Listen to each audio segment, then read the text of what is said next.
Imagine finding out that no matter how much you meditate or, how much therapy you go to or even how many self-help books you devour.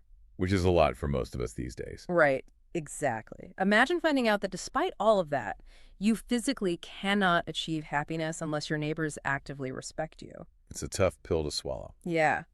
Today, we are breaking down a framework that says happiness is entirely out of your personal control. Hmm. It fundamentally rewrites everything we think we know about living a good life. It completely disrupts the modern wellness industry, honestly. I mean, we spend our entire lives chasing this concept of living well, but we treat it like this solitary pursuit. Like a checklist. Exactly, like a checklist. We assume that if we just get the right promotion or, eat the premium beef instead of the cheap mutton or cultivate enough inner peace, then we win. We treat well-being like a private garden. Right. But the material we're looking at today argues that happiness is actually public infrastructure. And that brings us to the grounding material for our deep dive today. We are exploring a really fascinating philosophical lecture.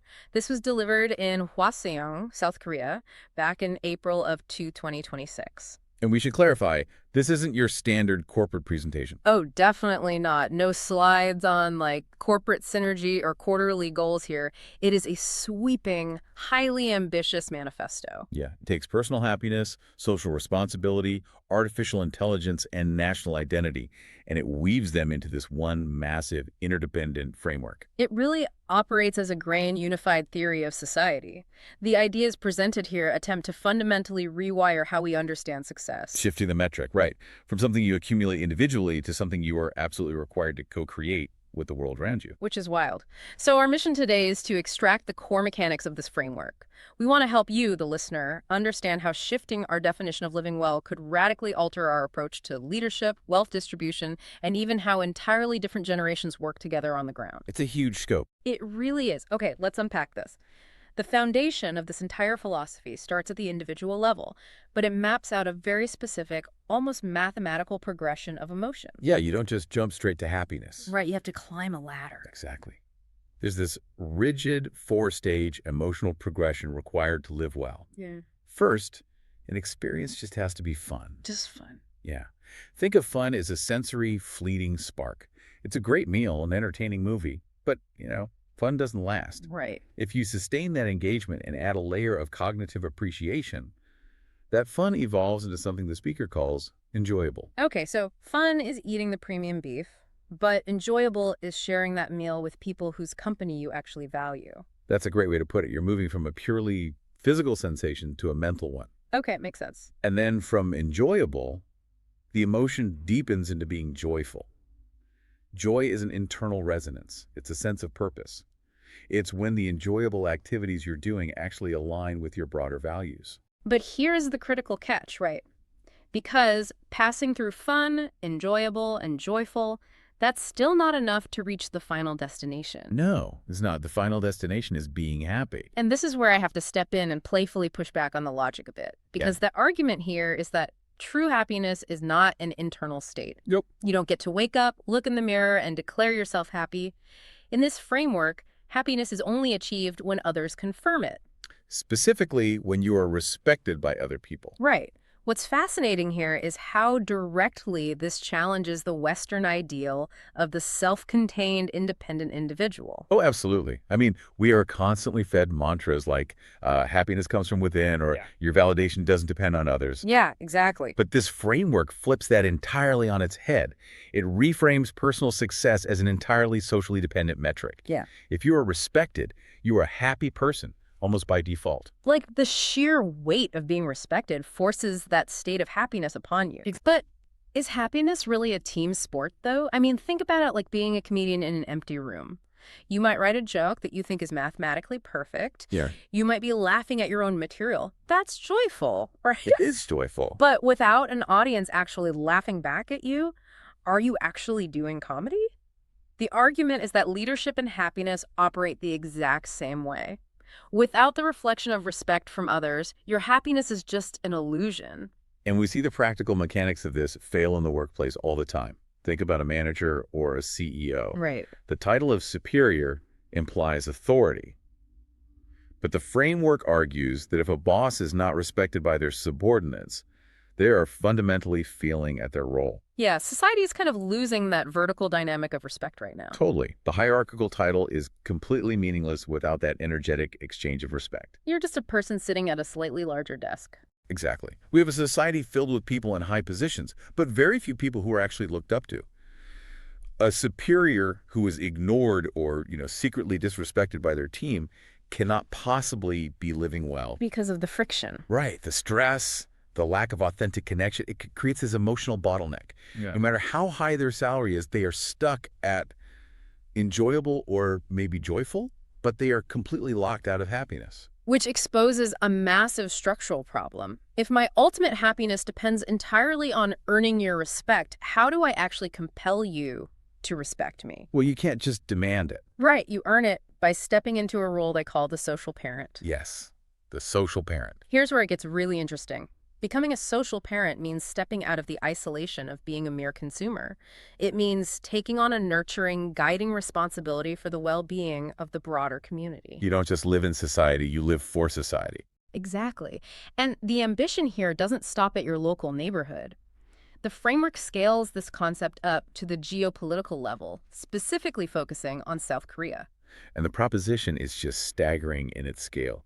The argument is that if South Korea, as an entire nation, embraces the role of the global social parent for just 10 years. Just 10 years. Yeah, 10 years. If they do that, the entire world will come to respect them. But practically speaking, how does a country become a social parent? It's not just about, mailing out foreign aid checks. No, it's way deeper than that. The framework suggests initiatives like achieving zero suicide. And we really have to think about the mechanics of that. To eliminate despair to that degree, you have to completely overhaul urban planning, healthcare, labor laws, social isolation, everything. You have to create a baseline environment that is so fundamentally supportive, it becomes a beacon. Right. If we connect this to the bigger picture, this is a blueprint for a totally new kind of global influence. Yeah. For the last century, nations have gained power through economic or cultural globalization. Yeah. Exporting electronics, cars, pop music. Right. Exactly. But this is a shift toward cultural and welfare globalization. South Korea wouldn't just export products, it would open source societal well-being. Like a living laboratory. Exactly. A laboratory attracting top researchers, policymakers, and talented individuals from around the globe to study how humans can actually flourish. And the business leaders in this scenario have a very distinct role, too. They aren't supposed to just write a check to a charity, take a tax deduction, and go back to being ruthless operators. No, the framework insists that business leaders must physically experience joy through their service. Because you can't be a miserable, burnt-out executive and effectively spread well-being. Right. Your own joy is the fuel that allows you to act as a social parent. The action of serving society generates the joy, which generates the respect, which unlocks the happiness. It is a closed-loop emotional ecosystem. It really is. And, we should note the role of the architect behind these ideas. They explicitly state they are not the direct implementer of all this.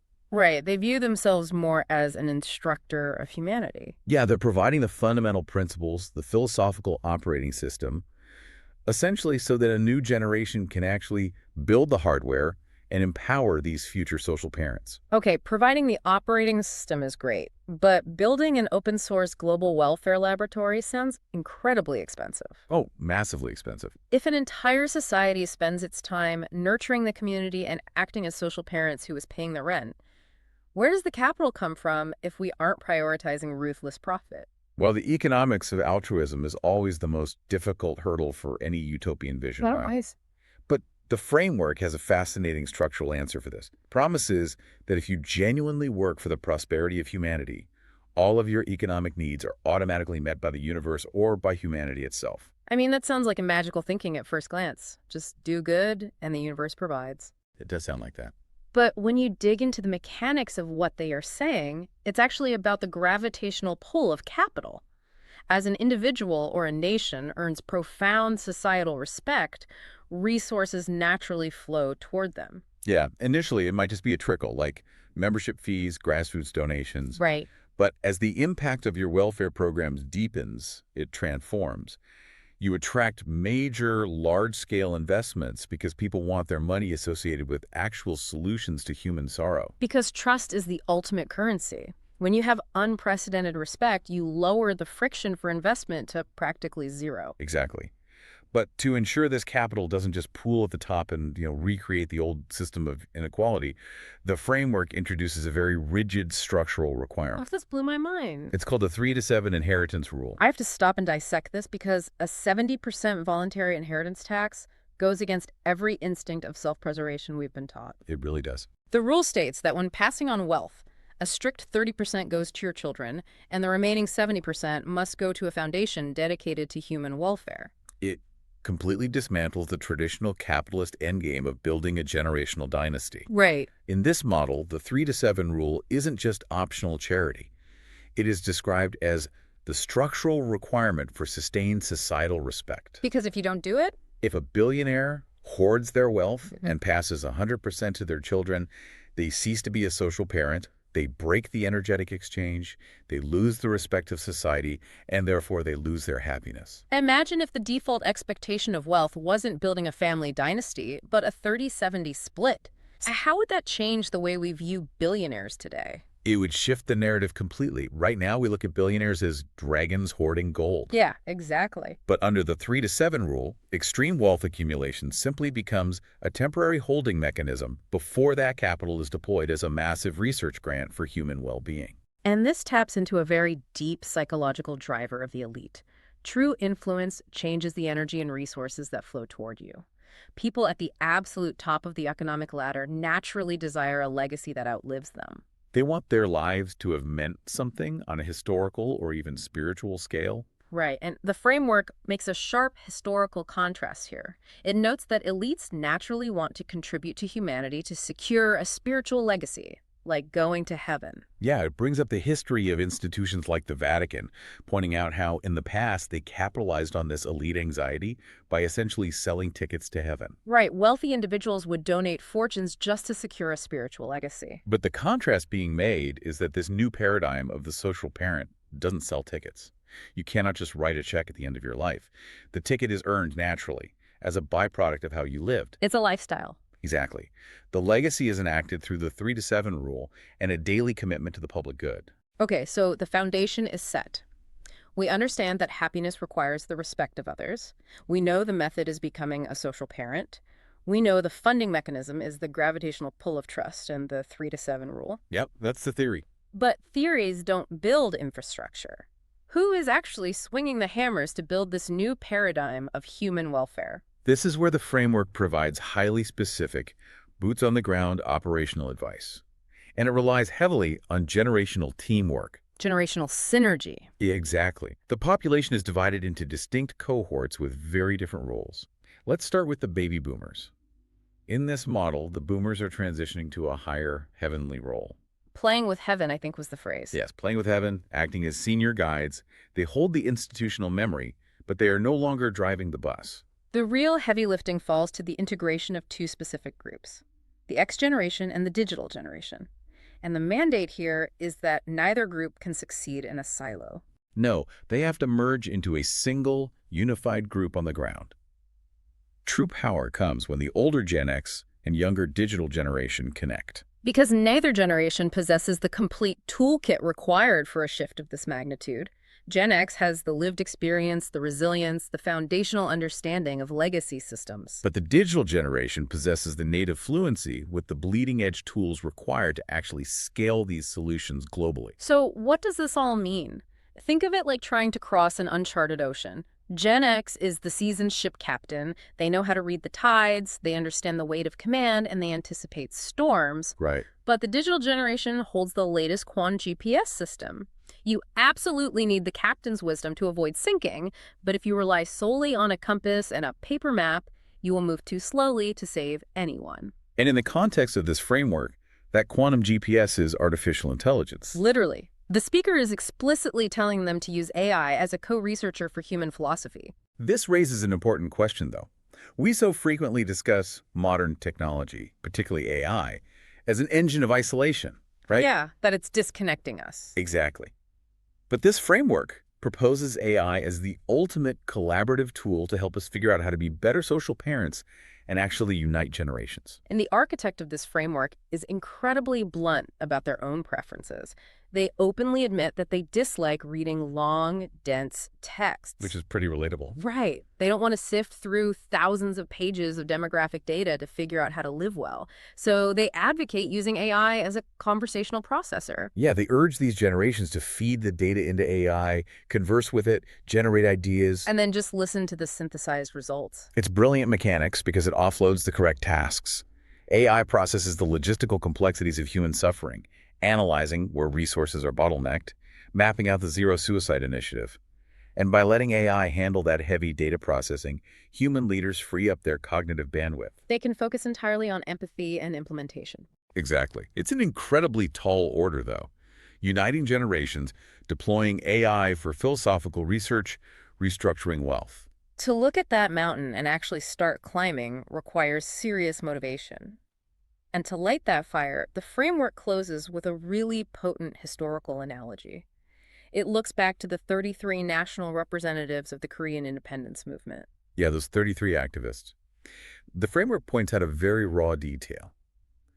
If you look at the initial photographs of those individuals, they might have looked shabby. Shabby is the exact word used. Right, they might have looked shabby, their plan might not have been flawless, but they made history. They had the courage to begin. And the call to action for the current Gen X and digital generation is to start right now.